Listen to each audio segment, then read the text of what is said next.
untuk menjelaskan, perlu untuk menjawab pertanyaan dari banyak pertanyaan yang saya dapatkan dari para masyarakat maupun dari saudara-saudara sekalian kalangan wartawan.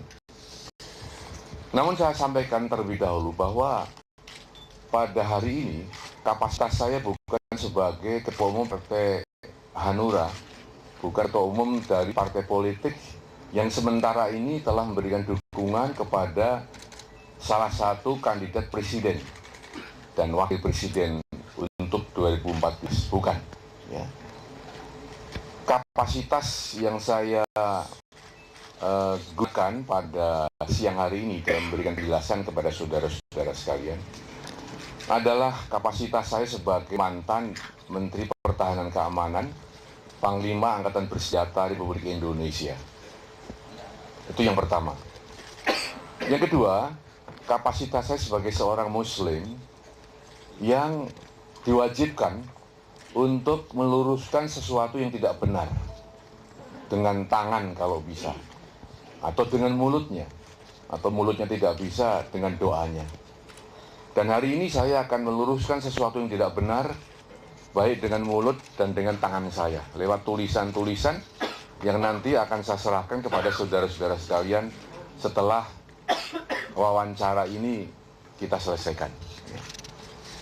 Yang ketiga, juga kapasitas saya sebagai mantan prajurit yang masih melekat ya di dada saya, Sabta Marga dan Sumpah Prajurit tentunya. Di sana ada marga ketiga yang menyatakan bahwa kami sebagai kesatria Indonesia yang bertakwa kepada Tuhan Yang Maha Kuasa serta membela kejujuran, kebenaran, dan keadilan. Nah, dengan pedoman tiga hal inilah saya akan berbicara. Oleh karena itu, jangan ditafsirkan bahwa apa yang saya sampaikan akan menyerang seseorang, akan mendiskreditkan seseorang, atau dalam rangka kampanye, bukan. Tetapi semata-mata betul-betul untuk mencari kebenaran, untuk meluruskan yang salah. Ya, mudah-mudahan apa yang akan saya jelaskan ini betul-betul dapat bermanfaat bagi siapapun yang saat ini menginginkan kebenaran dari apa yang telah kita lakukan di tahun 1998.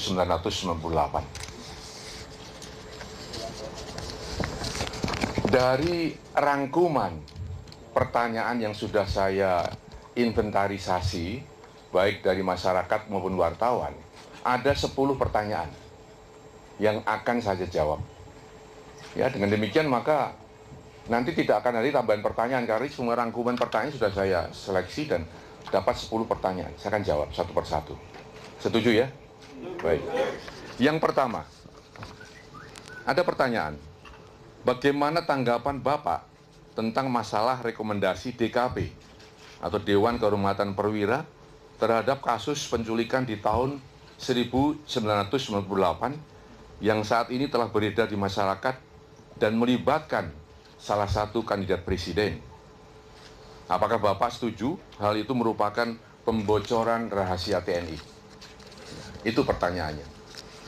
Nah, jawaban saya adalah bahwa saya menganggap bahwa hal itu bukan pembocoran rahasia. Ya. Mengapa demikian?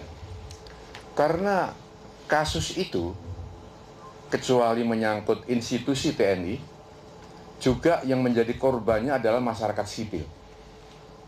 Dengan demikian maka TNI tidak mungkin untuk mengklaim bahwa hal tersebut merupakan rahasia TNI yang absolut. Ya, itu yang pertama. Yang kedua, saudara-saudara sekalian, selaku Panglima ABRI saat itu, sekarang Panglima TNI, atas kasus itu saya kemudian telah melakukan pengusutan dan penghukuman ya, kepada para pelaku penculikan yang terlibat pada kasus yang dimaksud. Hal itu saya lakukan karena memang kewajiban Panglima TNI waktu itu untuk segera melakukan penjelasan kepada publik apa yang sebenarnya terjadi.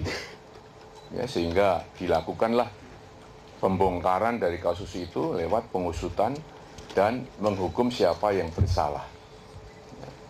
Nah, saudara-saudara sekalian, dalam pelaksanaannya, dari proses pembongkaran, pengusutan, penghukuman, sampai dengan rekomendasi Dewan Kehormatan Perwira yang kemudian saya bentuk, sampai dengan laporan kepada Presiden, sampai dengan surat keputusan Presiden, itu semuanya merupakan tahap-tahap yang secara terus-menerus saya sampaikan kepada publik.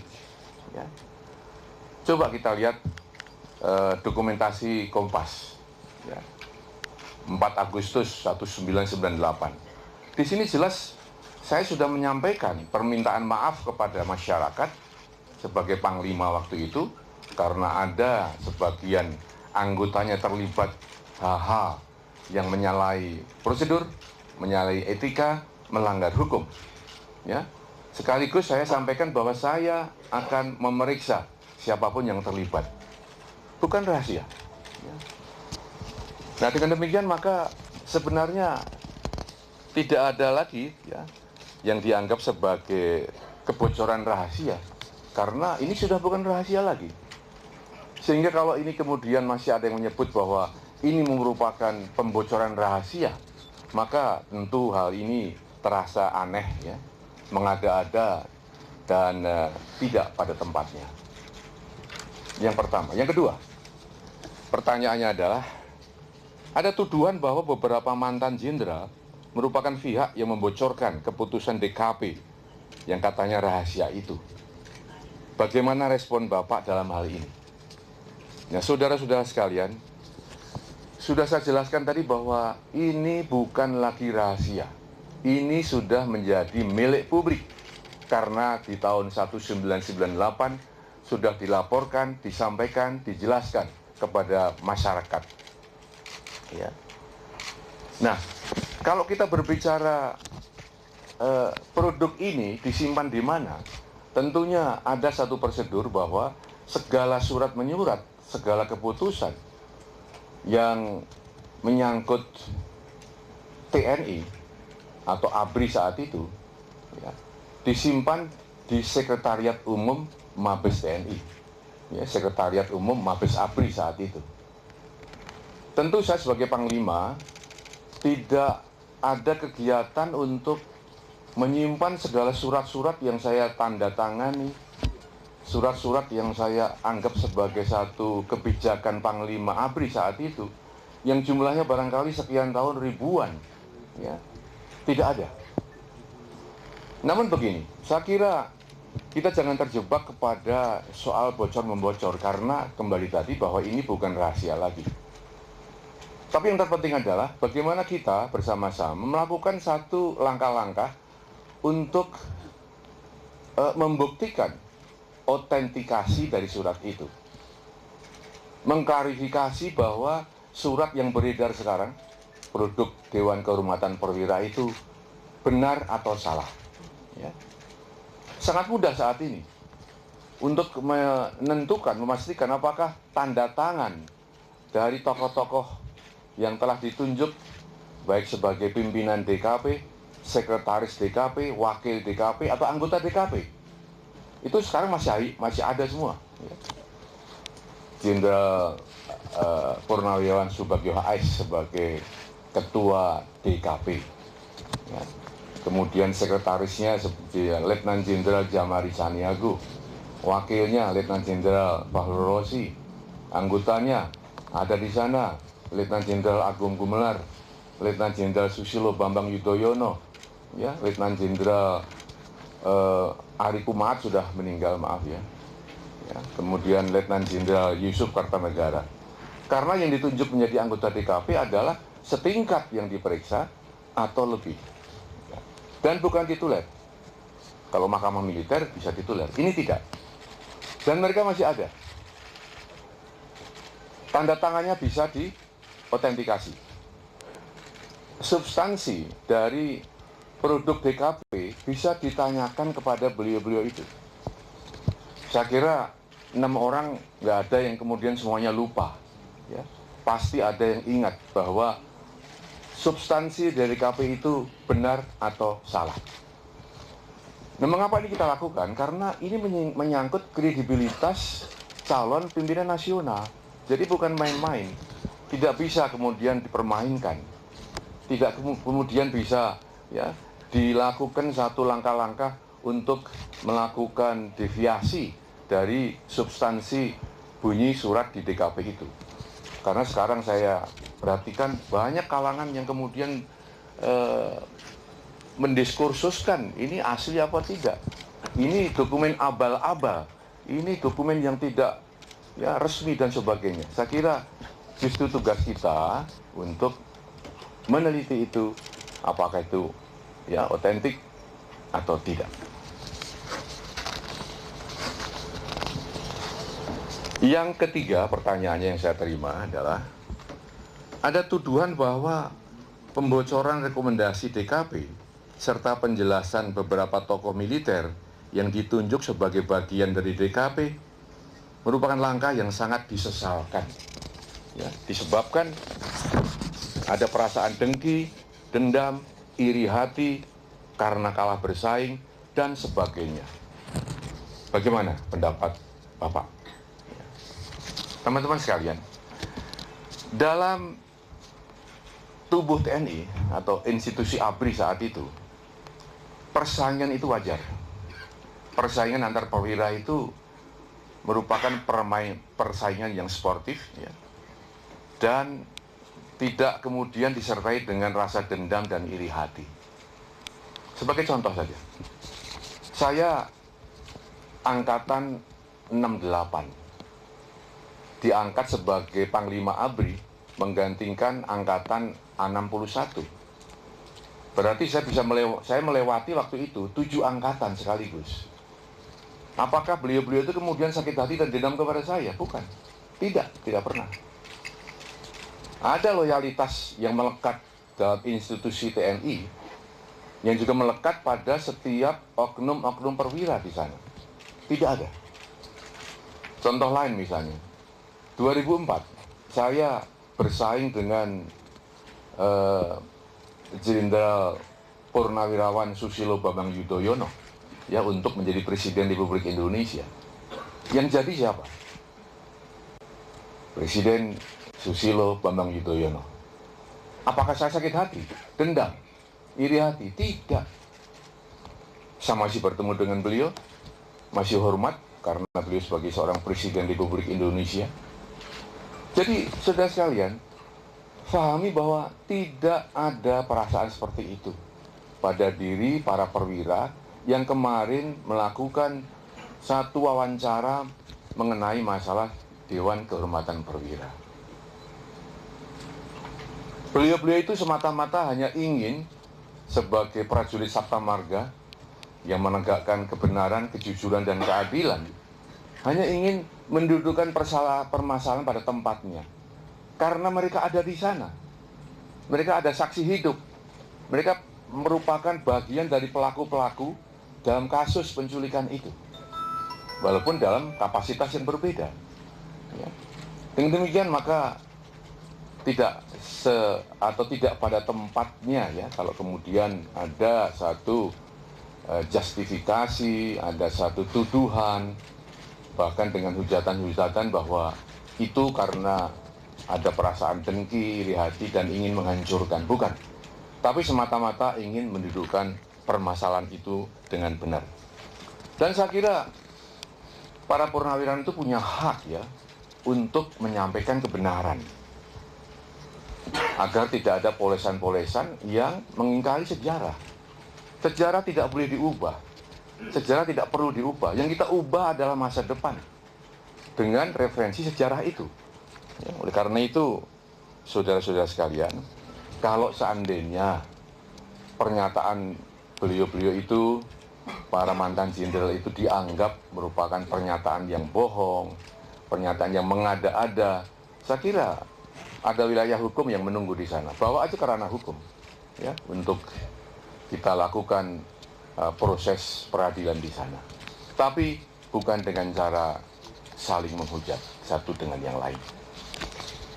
Pertanyaan keempat, Barangkali Bapak sebagai pelaku sejarah dapat memberikan penjelasan apakah Pak Prabowo Subianto mengundurkan diri dari dinas militer dengan hormat seperti yang sering disampaikan oleh tim sukses beliau, atau diberhentikan dengan hormat, atau dipecat dengan tidak hormat. Terus terang masyarakat masih kabur tentang hal ini. Ya, saya kira kita tahu bahwa ini ya menjadi satu perbincangan yang cukup hangat di masyarakat kita. Karena apa? Karena Pak Prabowo juga merupakan salah satu kandidat calon presiden Republik Indonesia yang akan datang ini. Saudara-saudara sekalian, saya tidak ingin terjebak kepada perdebatan istilah. Ya. Saya tidak ingin saling mengotot hanya mempermasalahkan istilah dengan hormat atau tidak dengan hormat, diberhentikan atau dipecat. Saya akan mencoba untuk masuk di wilayah normatif, kausal. Normatif sebab akibat. Seorang prajurit, seorang militer berhenti dari dinas keprajuritan pasti ada sebabnya. Ya. Diberhentikan dengan hormat, sebabnya karena sudah habis masa dinasnya. Karena cacat akibat operasi, sehingga tidak bisa melanjutkan tugas. Karena sakit kronis, sehingga tidak bisa melanjutkan tugasnya. Atau karena atas permintaan sendiri dan diizinkan oleh atasannya, maka dia berhak untuk berhenti dengan hormat. Di sisi lain ada berhenti tidak dengan hormat. Karena apa? Karena melanggar sabta marga, sumpah prajurit, etika keprajuritan, melanggar undang-undang, melanggar hukum yang berlaku di Indonesia. Diberhentikan tidak dengan hormat. Maka tatkala Pak Prabowo Subianto waktu itu sebagai Letnan Jenderal, sebagai Panglima Kostrad, nyata-nyata oleh Dewan Kehormatan Perwira telah dibuktikan bahwa beliau terbukti terlibat dalam kasus penculikan, ya, maka tentu diberhentikannya itu sesuai dengan norma yang berlaku. Dengan demikian maka tidak dengan hormat sudah tidak lagi relevan untuk kita perdebatkan. Ya, karena sudah jelas bahwa sebabnya jelas, berhentinya jelas. Terpulang kepada masyarakat untuk membuat istilah yang bagaimana. Tapi itu yang penting. Jangan terjebak kepada istilah, tapi kita masuk kepada substansi. Pertanyaan kelima. Apa pertimbangan Bapak sebagai Panglima TNI untuk membentuk Dewan Kehormatan Perwira untuk kasus penculikan? Ya, ini ya. Saudara-saudara sekalian, kita menilai sesuatu yang berlaku pada saat itu, jangan kita kaitkan dengan situasi saat ini, hukum positif saat ini, dan kondisi politik saat ini. Anda harus masuk kepada kondisi saat itu, keadaan politik saat itu, dan hukum yang berlaku saat itu. Ya, waktu itu belum ada undang-undang masalah HAM. Ya, belum.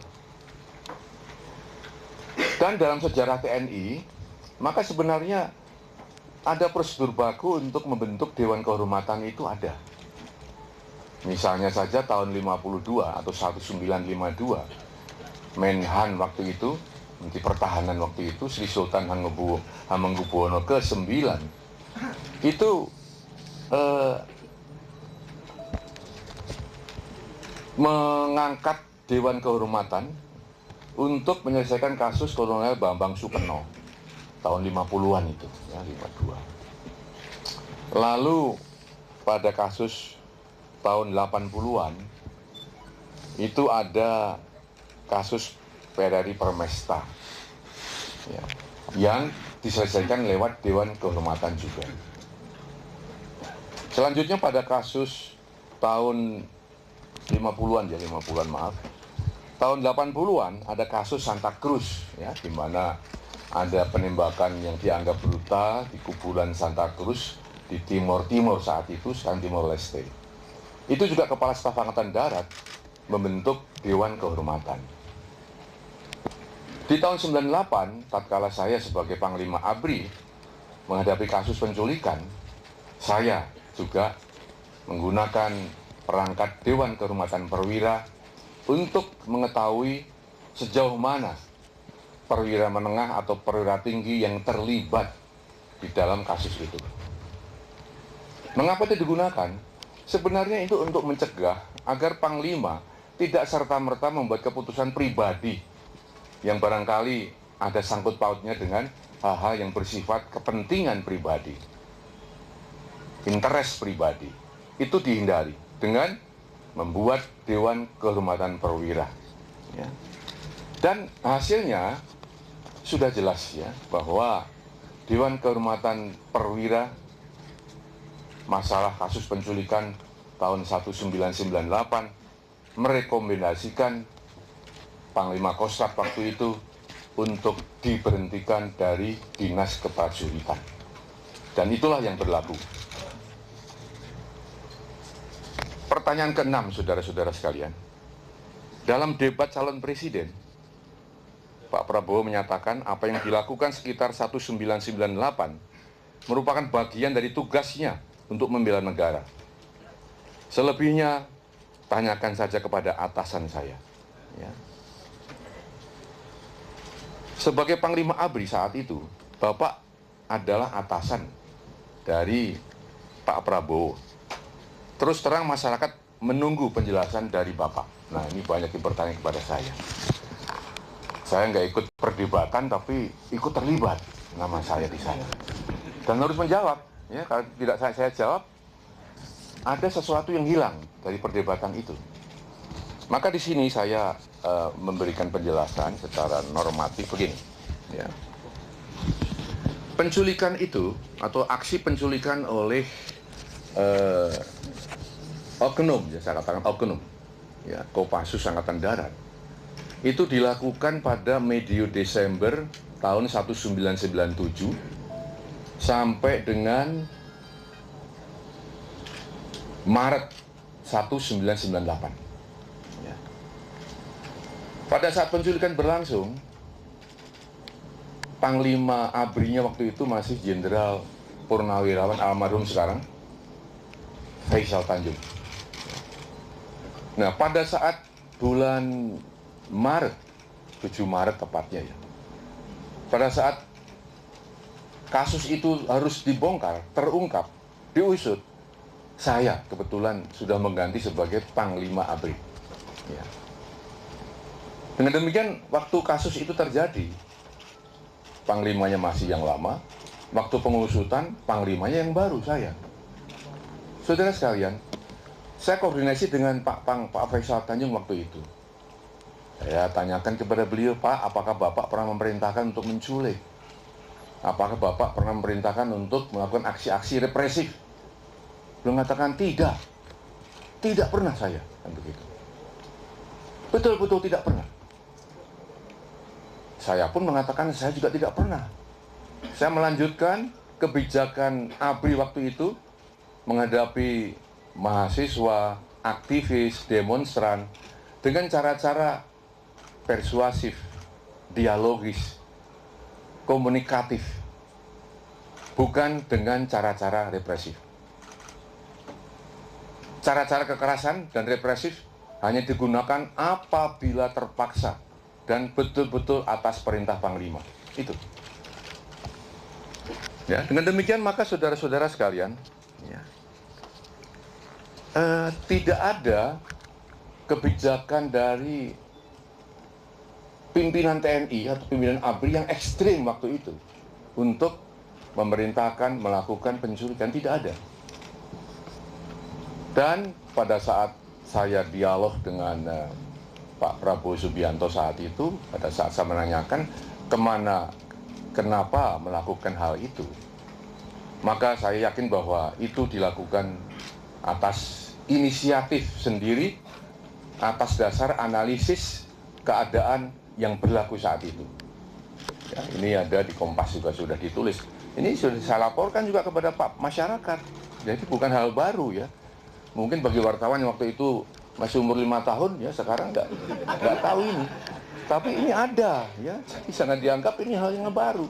Ini jelas hasil analisis pribadi, bukan perintah Panglima ABRI, bukan perintah atasan beliau.